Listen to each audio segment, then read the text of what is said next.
Здравейте! Не сме се виждали от 100 години. Не знам защо спрях да снимам видеа за тук, но днес съм решила да ви покажа един мой ден в Барселона. Аз се прибрах с нощи, след като един месец не бях тук. Реших да се прибера най-после.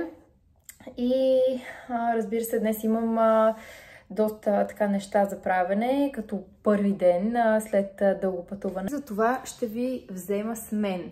Сега, аз се събудих преди половин час и много нетипично за мен. Реших вместо да си правя сутрешната рутина вкъщи, да се оправя директно и да изляза някъде да закусвам и да пия кафе. Все още не съм закусвала, не съм пила кафе, нищо не съм правила. Оправих си косата, както видяхте, сложих си малко скинкер и спирала и съм готова. Кожата ми изобщо не изглежда добре, не мога да разбера защо, като бях на почистване преди, може би, 5 дни и след почистването още по-зле стана. Вижте колко много петна имам, явно много ме настиска, не знам, но се надявам да я оправя, докато съм тук в Барселона. Кой да бъде парфюма за деня? Не знам. Може би... Ето този, скоро не съм се пръскала с него.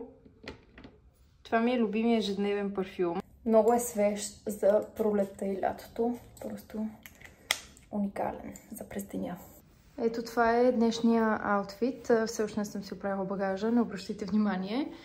Тениска Massimo Dutti от миналата година. Панталон Zara в същия тъмно син цвят. Мисля, че се води цигара.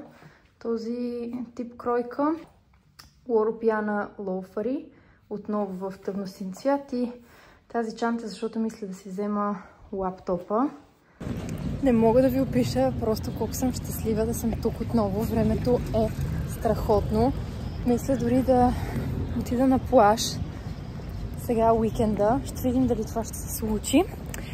Но наистина се чувствам много, много добре тук. Сега след закуската трябва да отида да си извадя нов ключ, защото не знам дали ви казах. Ограбиха ми апартамента докато бях в Амстердам, но си бях оставила ключа за една приятелка да спи вкъщи и те са ми взели ключа, кръците.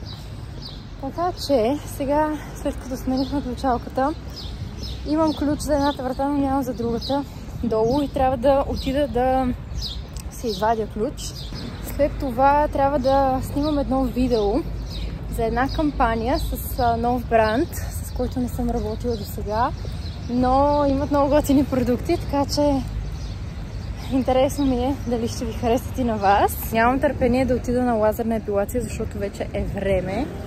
В Барселона, ако не знаете, ако не сте видяли TikTok видеото ми, ще ви кажа и тук, в Барселона лазерната епилация е много ефтина. За цяло тяло ми излиза 69 евро, което е нищо в сравнение с цените в България.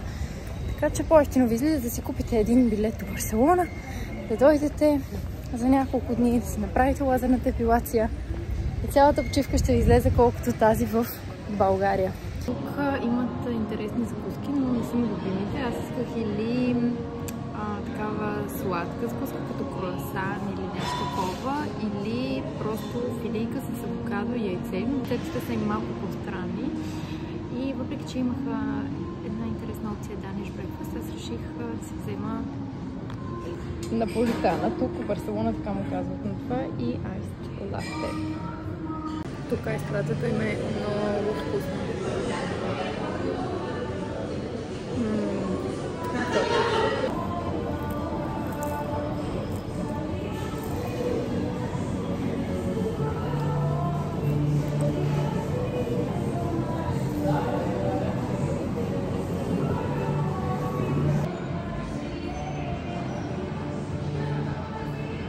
Прибрах се до вкъщи, оправих си багажа, провлякох се, защото е много топло. И сега отивам до супермаркета, за да си купя храна, защото вкъщи нямам нищо. С нощ си поръчах само вода, кафе, яйца и авокадо и не закусвах вкъщи. Но както и да е, трябва да си купя храна. Нещо, което трябва да знаете за мен е, че аз Винаги си купувам качествена храна. Месечните ми разходи са главно за храна, за спорт и за хобита. Това е. Аз не си купувам дрехи, гримове и такива неща.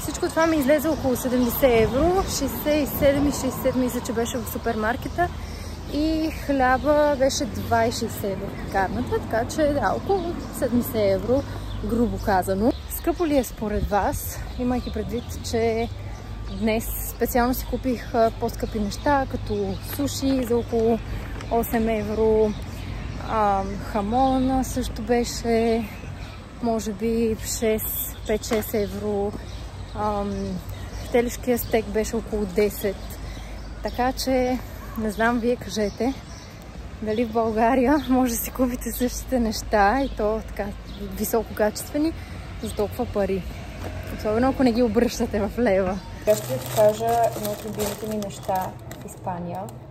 Снак, закуска, аз сега ще го направя за обяд. Това е хляба, 2 филийки, домат, в случая аз имам чери и го разрязвам точно по този начин, за да може да изкараме максимално много сок от него. Понякога си пека филийката на тостер, обаче в момента този хляб е много пресен и предпочитам така. Малко зехтин отгоре. Сол. Обикновено използвам малдонска, обаче нямам в момента. Кесо. Кашкавал. Пресвам този семи корадо и нарязан. Така ми е по-удобно.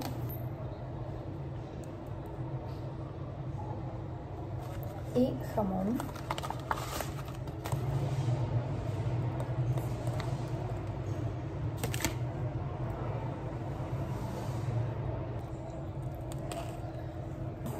Много вкусно. Не се храня по такъв начин постоянно. Обяда ми не изглежда така.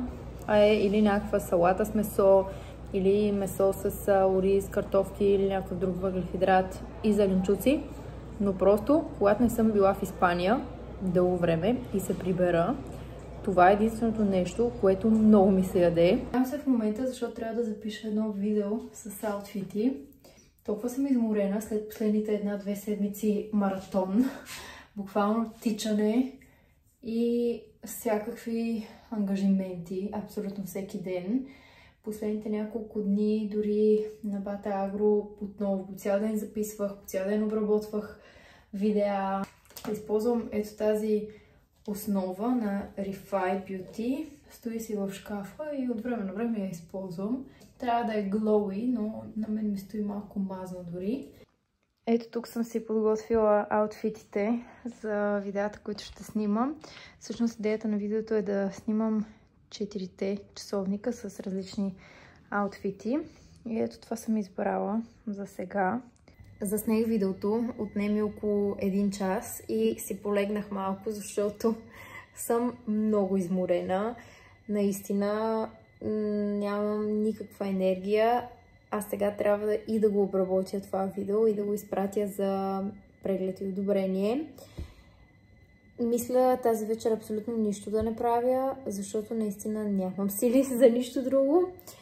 До вечера даже няма и да готвя. Ще направя една салатка и ще хапна суши. Както виждате, днес също ми занимаваше да готвя и затова ям някакви бързи неща. Реших да удължа този влог и да ви покажа още 1-2 дни. от живота ми, за да видите горе-долу как си прекарвам дните, защото при мен всеки ден е различен. Също така искам да ви покажа това, което снимах. В момента се зарежда този часовник. Но това са смарт часовници, които са изключително стилни и елегантни, за разлика от останалите, които се продават навсякъде. Аз съм ви казвала много пъти, че за мен най-дразнещото нещо е да видя някой облечен с елегантна рокля или елегантен аутфит и с Apple Watch. Това е отвратително, изглежда изключително ефтино. Но с тези часовници проблема е решен, защото те си изглеждат класно и елегантно, с минималистичен дизайн са и наистина много ми харесват. Аз сега не съм имала смарт-уотч. Преди малко разглеждах всичките опции, защото ми е супер интересно. Да ви кажа честно, бях против тези смарт часовници, просто защото хората се пристрастяват към тях и постоянно следят някакви крачки или някаква активност, пък на мен това не ми харесва, така да изпадам в някакви крайности. Но има интересни функции.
Понеже скоро не съм обикалял по магазините, реших да мина до Зара и Манго, да видя какво има, дали има нещо интересно.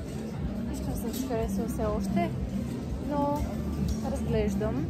Също така ще отида до Парфуа. Искам да си взема някакъв ключодържател, защото нямам за ключовете и са ми по-отделно и постоянно ги търся в чантата. Така че ще си потърся нещо интересно. И след това отивам в едно кафе да поработя, защото има малко работа на лаптопа. Те са някакви огромни. Нито едно не ми харесва. В кафето, в което исках да отида, ето там, според мен снимат филм, защото е пълно с снимачен екип в цялото кафе. Че това също е камион с оборудване. Навсякъде има камери, прожектори. Има цялостен ребрандинг на кафето. Изглежда по съвсем различен начин отвън, даже името му е различно. Това си мисля, че снимат нещо такова. Така че днес няма да съм там, отивам в друго кафе. Так му си тръгвам от кафето, вече е 4:30. До сега работих по концепцията за маркетинг профила, защото започвам да работя с Social Media Manager, момиче, което ще ми помага с дизайна. Първо, защото аз изобщо не съм добра в графичния дизайн. Второ, защото нямам нерви и време да го правя това. Така че аз ще си подготвям всички текстове, всички съвети, които ще споделям там. Ще си снимам риловете, но тя ще ми помага с графичния дизайн. Та до сега подготвях това. Този профил съм го занемарила и изобщо не съм активна там. Сега, след като имам помощ, ще бъда по-активна. Сега отивам до магазина, закупя няколко неща, които ми трябват. И след това ще се прибера да обработя едно видео, което ми е стана от вчера. Ще отида и да тренирам в фитнеса. Утре трябва да си купя абонамент за следващия месец за баре. И от понеделник започвам да ходя на бара тренировки, защото много ми липсват. Ще хапна малко плодове и ядки. преди тренировка. Ето тук съм си ги измила. Вчера ги накиснах в сода за половин час. По принцип препоръката от диетолог беше да хапна нещо като канеленото руце, което ядох по-рано, 40 минути преди тренировка, или някаква бисквитка, или нещо сладко, което ми се яде. Но днес тайминга не ми е много окей и го хапнах доста по-рано, така че просто сега ще ям нещо, колкото да не отивам гладна в залата. Това са ядките. Няколко от тях ще изям. Между другото, аз лятото просто не мога да живея без плодове. Както виждате, сега съм си взела ягоди, боровинки, кайси. Просто не мога без плодове и зеленчуци. Главно това ям. Току-що ми пристигна пратката от MyProtein. Поръчах си няколко неща преди една седмица от българския сайт и имаше опция да ми я доставят до Испания. Аз отдавна не работя с тях вече от няколко години, така че това не е реклама. Тези неща даже си ги поръчах с код от Influencer. Така. Креатин. Без вкус, 250 грама. Един сет за пилатес си поръчах. Сега ще го облека, за да ви покажа как стои. Ето как стои. Между другото, материята е уникална. Клина пасва перфектно. И мислех, че това тук няма да ми хареса и че ще ме прави по-дебела. Обаче много добре стои. Материята е страхотна, наистина. Много добре очертава дупето и краката и талията също. Това вестие ми е малко скъдно. Вижте колко е малко. По-скоро бих го носила с жилетката отгоре. Ето гърба.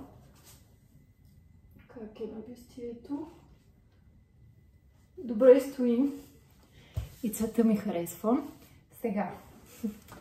Тази вайрал блузка с прихлупване. Аз очаквах, че материята ще е много гадна и ефтина. Такава прозрачна, обаче това е буквално butter soft. Вижте колко е хубаво. Вау! Това изглежда като реклама, но не е. Наистина не работя с MyProtein. Просто съм впечатлена. Аз си поръчах XS. По принцип нося S. Но нямаше налични от нея в размер S. Затова избрах по-малкия. Пък и знаех, че ще стои така по-добре. Сега, как се прави това прехлупване, да видим. От тук. Мисля, че трябва да стои така. Не съм сигурна. Обаче, наистина е супер.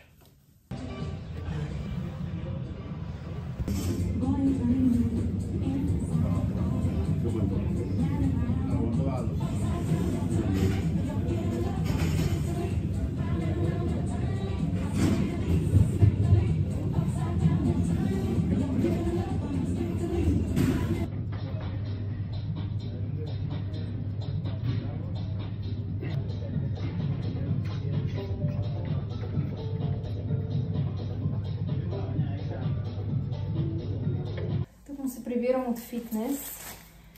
Минах да си взема една пратка. Поръчах кейс за новия лаптоп. Това със сигурност не ми е мечтания кейс, но просто ми трябваше нещо за момента, защото като го слагам в чантата, не искам да се драска. А всъщност някои от вас може да не знаят, но се счупих стария лаптоп преди 2 седмици. И си взех ето такъв MacBook Air, който е много готин. Много ми харесва, това ми е първият MacBook. И е много лекичък. Като постоянно работя в някое кафе и трябва да го нося в чантата, за мен е много важно, като извадя лаптопа, може просто да го сложа на масата и да сложа лаптопа отгоре и да си работя на него. И има едно малко несесерче за зарядното.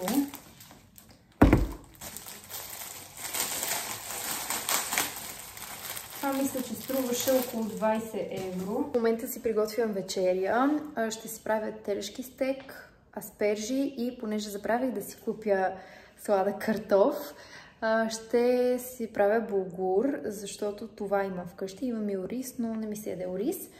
И така, сега готвя в момента и ще приключвам този влог. Благодаря ви, че го изгледахте до края и ще се видим в следващия. Чао!